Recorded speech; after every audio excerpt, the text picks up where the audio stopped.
Pemirsa, ribuan bonek bentrok dengan aparat Polrestabes Surabaya di Jembatan Suramadu, Jawa Timur. Polisi terpaksa mengeluarkan gas air mata untuk membubarkan paksa ribuan bonek yang melakukan sweeping kendaraan yang melintas di Jembatan Suramadu.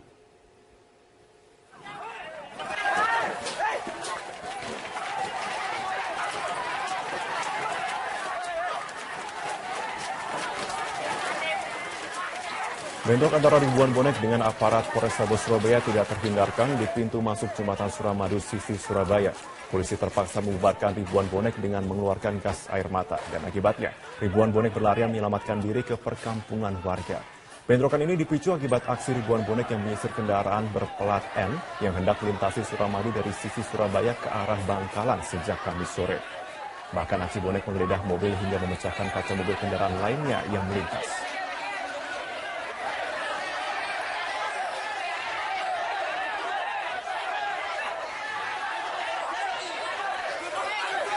Sementara itu polisi mengejar ribuan bonek hingga ke perkampungan warga di kawasan Tambakudi, Kejeran, Surabaya. Selain rusak fasilitas di pintu loket Jembatan Suramadu sisi Surabaya, belasan motor yang diparkir dekat pintu masuk Suramadu juga rusak. Petugas tol Suramadu terpaksa menutup Jembatan Suramadu sisi Surabaya karena situasi yang tidak terkendali. Jembatan Suramadu akan kembali dibuka, Jembatan Suramadu kembali kondusif. Sementara aparat Polrestabes Surabaya hingga kini masih berjaga-jaga di sekitar Jembatan Suramadu untuk menghalau ribuan bonek yang kembali melakukan aksi sweeping kendaraan di pintu masuk Suramadu. Ya, kita beralih ke informasi lainnya pemirsa. Presiden Joko Widodo memastikan lokasi tempat penyanderaan terhadap 4 WNI di Filipina telah diketahui. Kelompok yang menyandera 4 warga negara Indonesia menurut Presiden berbeda dengan kelompok sebelumnya, namun pemerintah berjanji tetap membuka jalur diplomasi dan komunikasi untuk membebaskan para sandera. Yang jelas lokasinya kita sudah tahu, di pulau mana kita sudah tahu, tetapi sekali lagi ini faksinya berbeda dengan yang kemarin. Faksinya berbeda. Jadi yang kemarin juga komunikasinya kan juga lama dan sangat sulit. Yang ini sudah ketemu lokasi, ketemu pulaunya, nanti kita akan bangun komunikasi lagi. Untuk mengantisipasi kejadian perompakan dan penyanderaan tidak kembali terjadi di wilayah Laut Filipina, Indonesia menjadi tuan rumah untuk pertemuan trilateral dengan 3 negara. Pertemuan menghasilkan 4 poin kesepakatan. Dengan kerjasama yang ada diharapkan tingkat kejahatan di kawasan Laut Filipina dapat ditekan.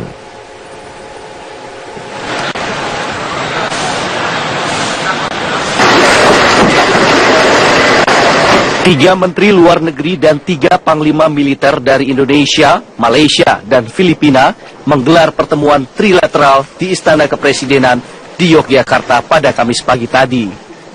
Dalam pertemuan itu, ketiga negara menyepakati 4 poin kerjasama. Kesepakatan pertama, yakni ketiga negara akan melakukan kerjasama dan koordinasi untuk menjaga keamanan di kawasan Laut Sulu dan sekitarnya. Kedua, ketiga negara sepakat untuk saling memberi bantuan jika ada orang ataupun kapal yang sedang dalam kondisi darurat atau perlu bantuan. Kesepakatan ketiga akan membentuk National Focal Point untuk memfasilitasi pembagian informasi, baik informasi keamanan maupun intelijen untuk menyikapi situasi darurat. Dan terakhir yang tak kalah penting, kedepannya akan dibuat hotline untuk mempercepat respon dari otoritas setempat saat ada situasi darurat. Namun terkait detail poin kerjasama tersebut kini masih dalam proses pembahasan ketiga negara. Menteri Luar Negeri menegaskan bahwa kesepakatan ini juga merupakan pesan politik bagi dunia internasional bahwa ASEAN mampu menjaga kestabilan keamanan kawasan.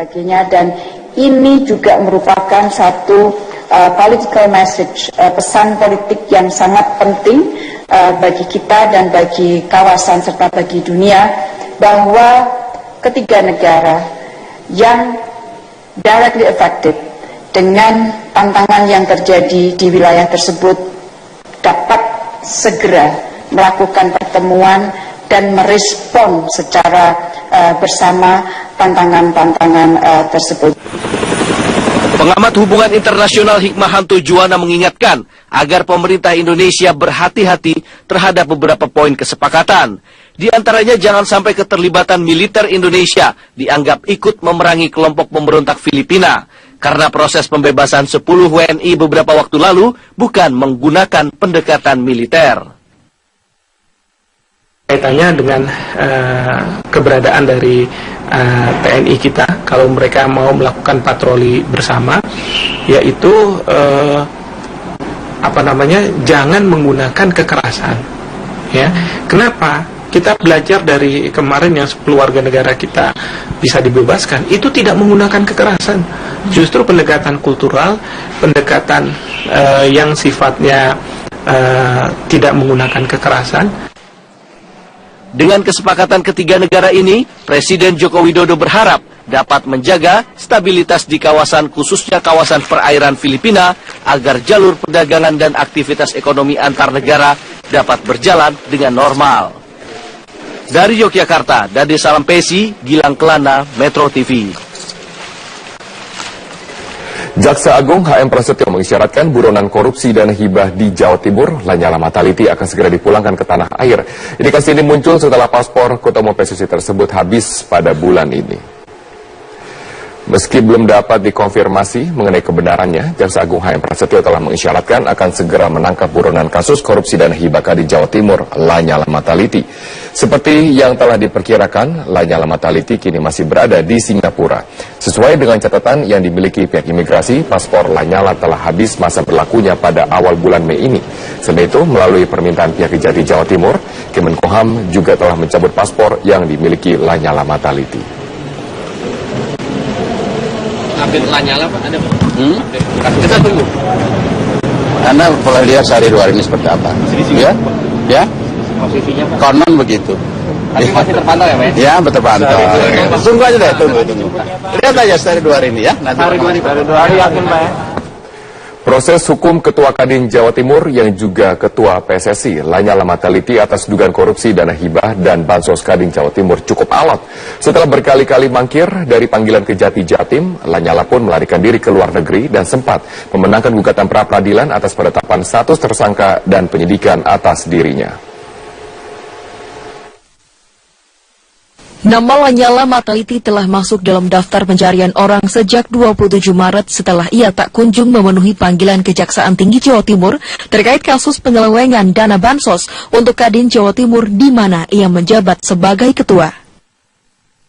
Kejati Jatim telah menetapkan Ketua Kadin Jatim tersebut sebagai tersangka pada 16 Maret terkait penggunaan dana hibah Kadin Jatim anggaran 2011 hingga 2014 sebesar 5,3 miliar yang digunakannya untuk pembelian saham perdana Bank Jatim.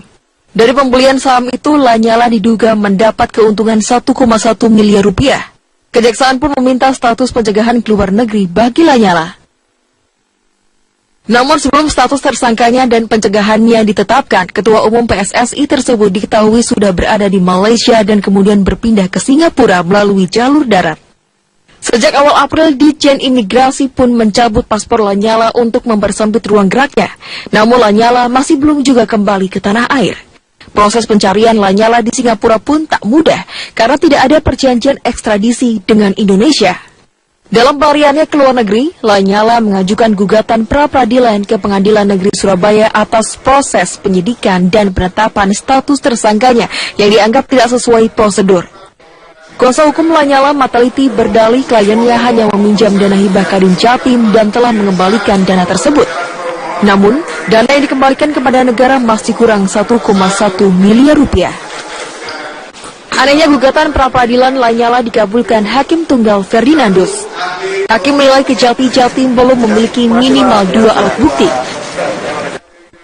Selain itu, pemohon belum pernah diperiksa sebagai saksi, namun sudah ditetapkan sebagai tersangka. Hakim pun menyatakan surat perintah penyidikan dan surat penetapan tersangka Lanyala Mataliti tidak sah secara hukum. Tak tinggal diam, pihak Kejati Jatim langsung kembali mengeluarkan sprindik baru penetapan tersangka Lanyala untuk kasus yang sama, sekaligus mengeluarkan sprindik baru dalam kasus tindak pidana pencucian uang. Dalam kasus ini, Lanyala dijerat Undang-Undang Nomor 8 Tahun 2010 tentang TPPU dengan ancaman hukuman maksimal 20 tahun penjara dan denda 10 miliar rupiah. Dengan demikian, kini Lanyala Mataliti telah ditetapkan sebagai tersangka dalam 2 kasus berbeda oleh Kejaksaan Tinggi Jawa Timur.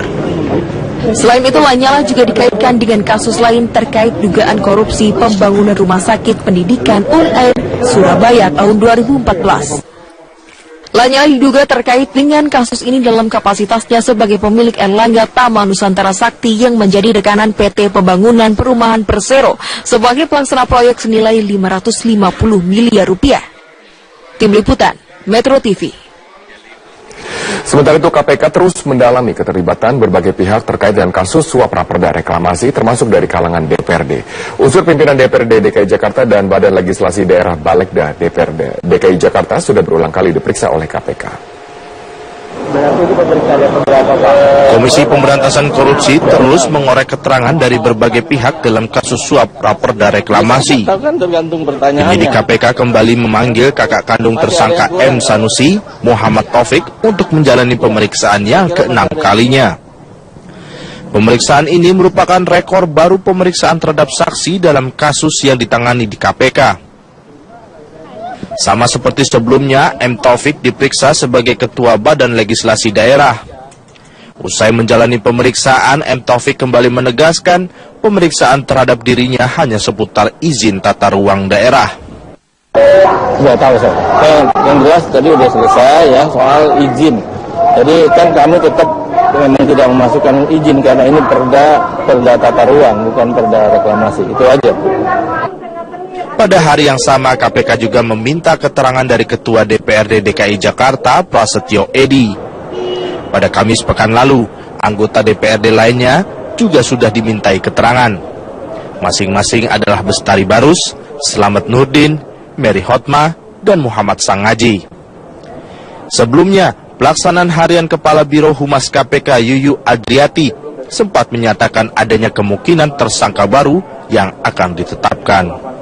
Ini kan kalau teman-teman perhatikan sekarang pemeriksaan hampir setiap hari ada untuk kasus reklamasi ini. Jadi kami sedang mengejar kecepatan untuk penyidikan kasus ini. Ditunggu saja bagaimana nanti apakah penyidik menemukan bukti-bukti yang cukup untuk meningkatkan kasus ini ada tersangka baru.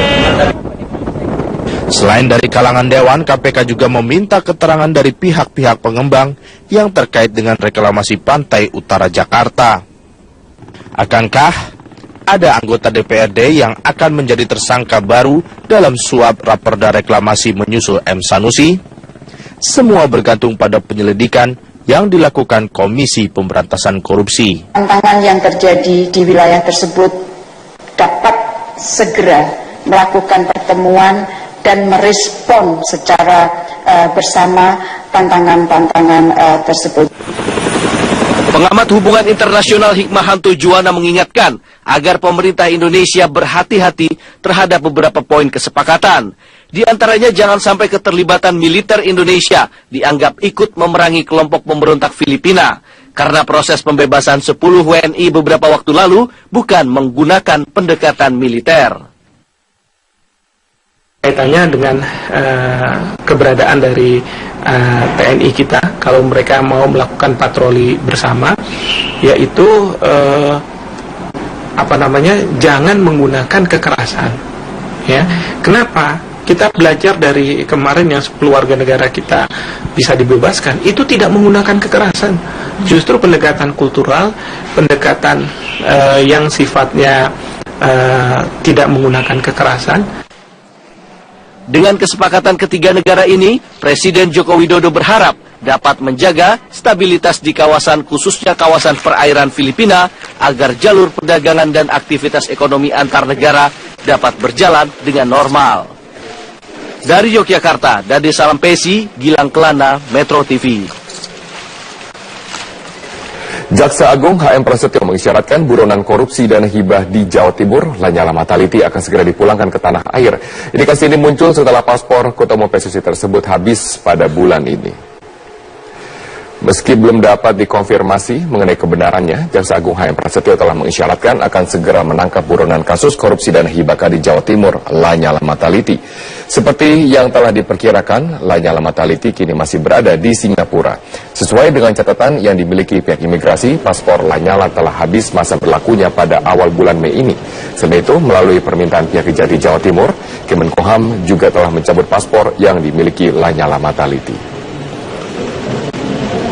Pemirsa, ribuan bonek bentrok dengan aparat Polrestabes Surabaya di Jembatan Suramadu, Jawa Timur. Polisi terpaksa mengeluarkan gas air mata untuk membubarkan paksa ribuan bonek yang melakukan sweeping kendaraan yang melintas di Jembatan Suramadu.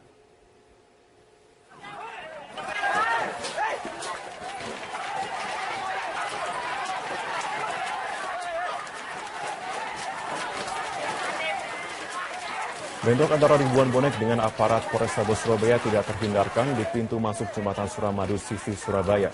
Polisi terpaksa membubarkan ribuan bonek dengan mengeluarkan gas air mata dan akibatnya ribuan bonek berlarian menyelamatkan diri ke perkampungan warga. Bentrokan ini dipicu akibat aksi ribuan bonek yang menyisir kendaraan berplat N yang hendak melintasi Suramadu dari sisi Surabaya ke arah Bangkalan sejak Kamis sore. Bahkan aksi bonek menggeledah mobil hingga memecahkan kaca mobil kendaraan lainnya yang melintas.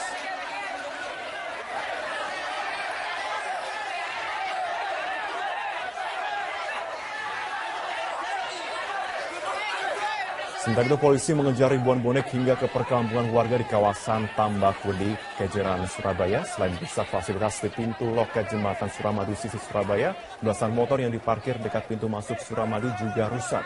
Petugas tol Suramadu terpaksa menutup Jembatan Suramadu sisi Surabaya karena situasi yang tidak terkendali. Jembatan Suramadu akan kembali dibuka, Jembatan Suramadu kembali kondusif. Sementara aparat Polrestabes Surabaya hingga kini masih berjaga-jaga di sekitar Jembatan Suramadu untuk menghalau ribuan bonek yang kembali melakukan aksi sweeping kendaraan di pintu masuk Suramadu. Ya, kita beralih ke informasi lainnya pemirsa. Presiden Joko Widodo memastikan lokasi tempat penyanderaan terhadap 4 WNI di Filipina telah diketahui. Kelompok yang menyandera 4 warga negara Indonesia menurut Presiden berbeda dengan kelompok sebelumnya, namun pemerintah berjanji tetap membuka jalur diplomasi dan komunikasi untuk membebaskan para sandera.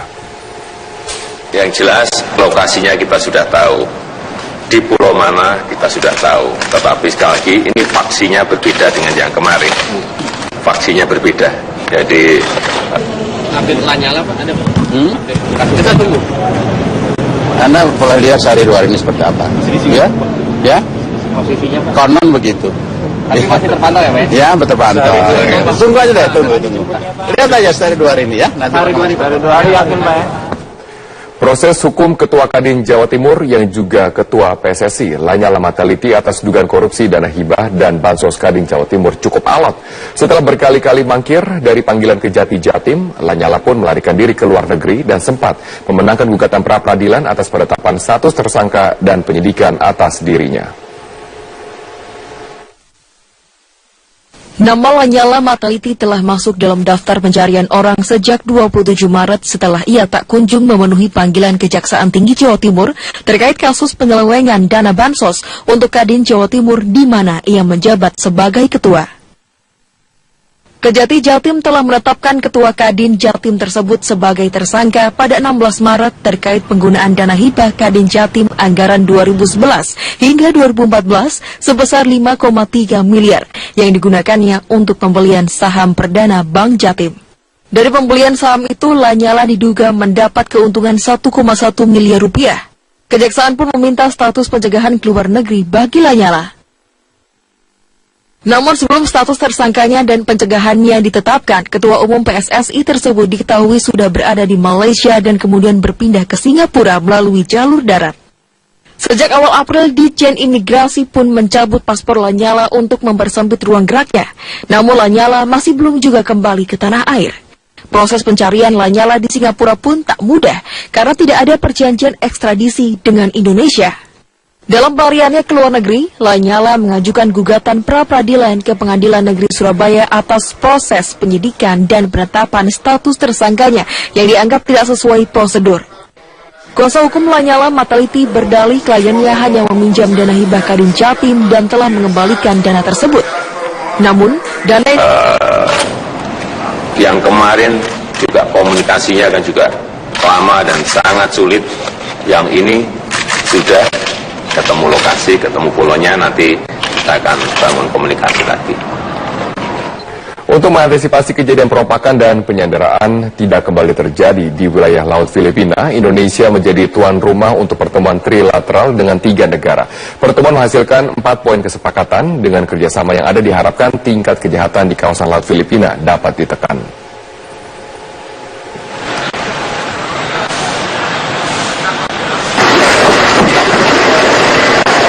Tiga Menteri Luar Negeri dan 3 Panglima Militer dari Indonesia, Malaysia, dan Filipina menggelar pertemuan trilateral di Istana Kepresidenan di Yogyakarta pada Kamis pagi tadi.